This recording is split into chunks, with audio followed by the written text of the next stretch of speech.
여러분 안녕하십니까? 광주 MBC 뉴스데스크입니다.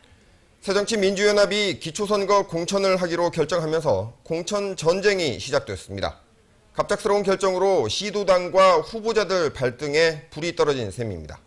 후보 검증에 필요한 시간이 부족할 수밖에 없어서 유권자들의 선택폭도 줄어들 수밖에 없게 됐습니다.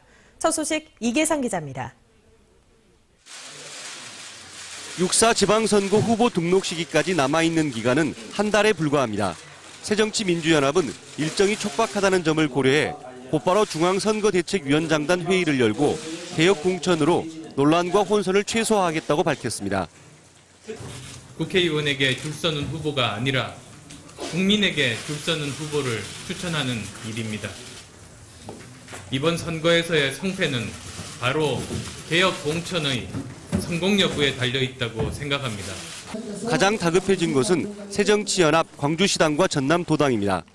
무공천에서 공천으로 급선회함에 따라 공천이 곧 당선이라는 공식이 재현되면서 전국에서 가장 뜨거운 공천 경쟁과 갈등이 예고돼 있기 때문입니다. 시도당은 곧바로 이번 주 일요일 집행위원회를 열어 공직선거 후보자 추천관리위원회 구성 등에 대한 논의를 하기로 했습니다.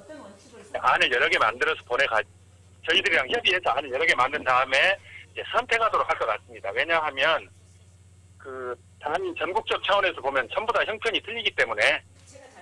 하지만 옛 민주당과 새정치연합이 경선 방식과 컷오프 기준 등을 놓고 서로 유리한 방안을 고집할 것으로 보여 공천관리위원회는 삐걱거릴 수밖에 없게 됐습니다.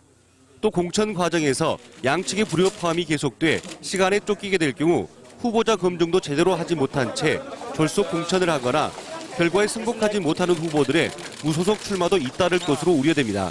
MBC 뉴스 이계상입니다.